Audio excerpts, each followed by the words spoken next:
Great job, guys. Way to take that race and do the best you could with it.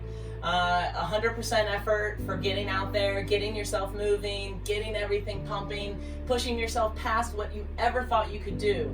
But now let's take a little moment to bring your energy back down, cool down a little bit.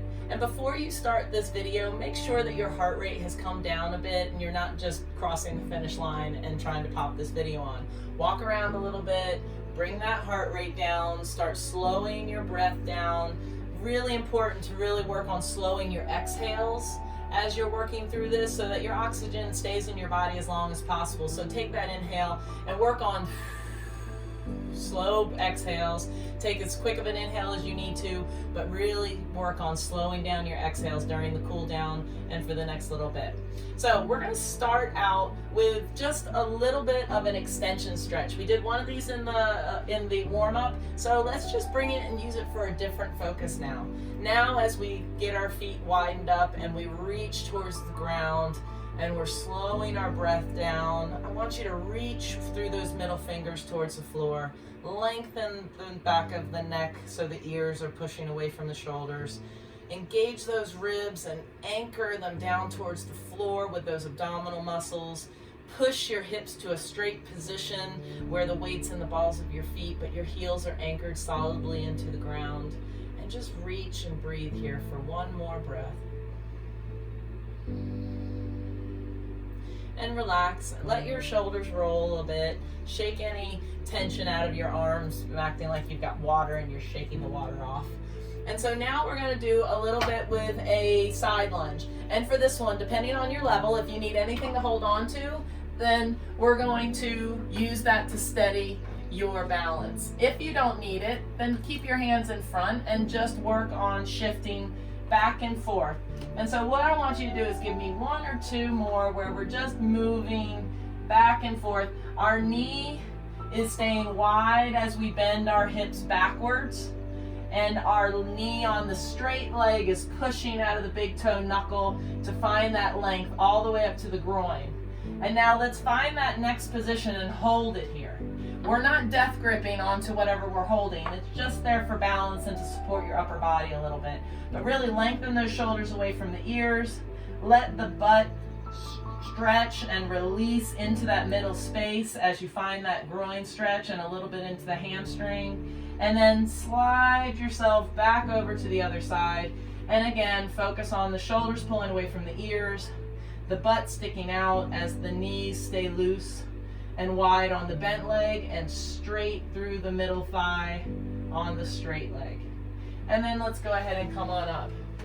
The next thing we're going to do is a down dog, okay?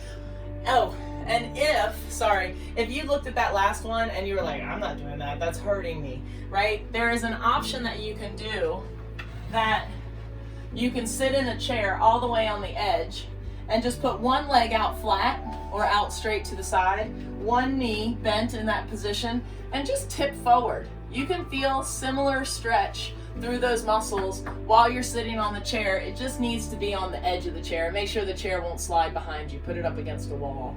But that's another modification to be able to do that side lunge stretch if you can't quite hold it on your own. The next thing we're going to do is a down dog. And so again, you can do the down dog from a wall.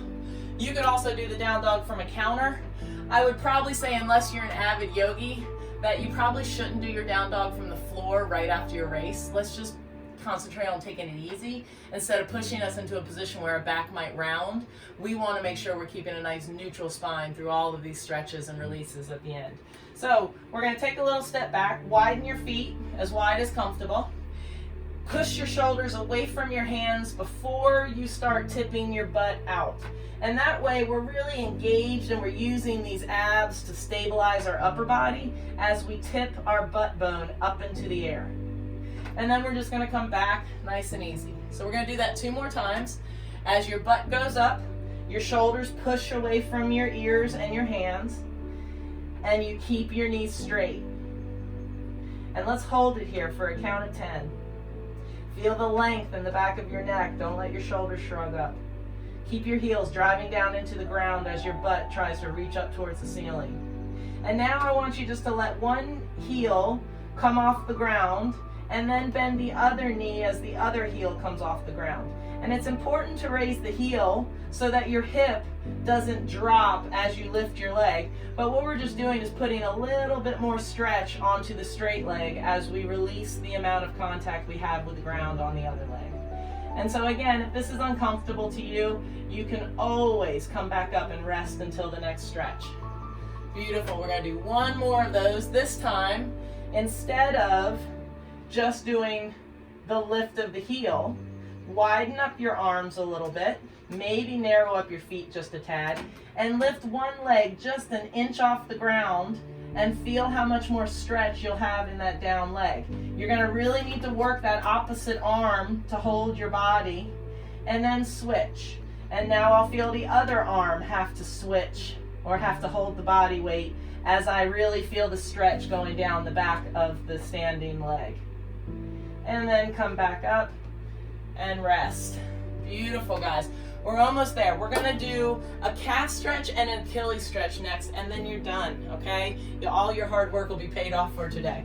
So for the calf stretch, it's very similar to a lunge position.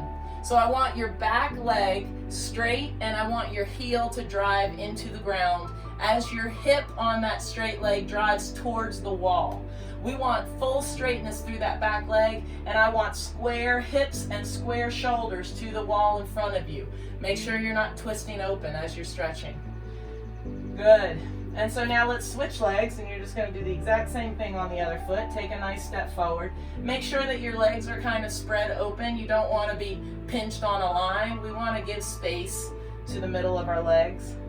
Drive through the heel into the ground. Push that hip bone forward away from the heel as you keep tension into your arms, pushing the wall away from your shoulders, making sure that those abs and lats are still engaged all the way through our cool down. And now we're going to go back to that leg one more time. Well, each leg one more time. And this time we're going to do a little bit different, an Achilles stretch. So you're going to find the exact same stretch you were in, but this time all I want you to do is let your knee bend. Don't let your heel come off the ground, but let that back knee bend as you push that hip forward. And what that does is you'll feel the stretch drop down a little bit lower into your Achilles as opposed to the last one being up into your calf. And let's do that one more time on the other side. Find your stretch on the calf, and then just bend the knee a little bit. You'll feel a little bit of stress into the front of your ankle, so just relax that stress so that you can feel the stretch in the back of your Achilles. Good. And then go ahead and come on up.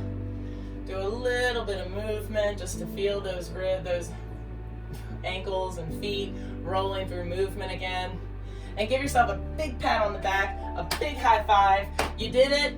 We're so proud of you, and we can't wait to see you in person whenever we can get back to normal life. But until then, keep doing what you do, keep moving, and keep active.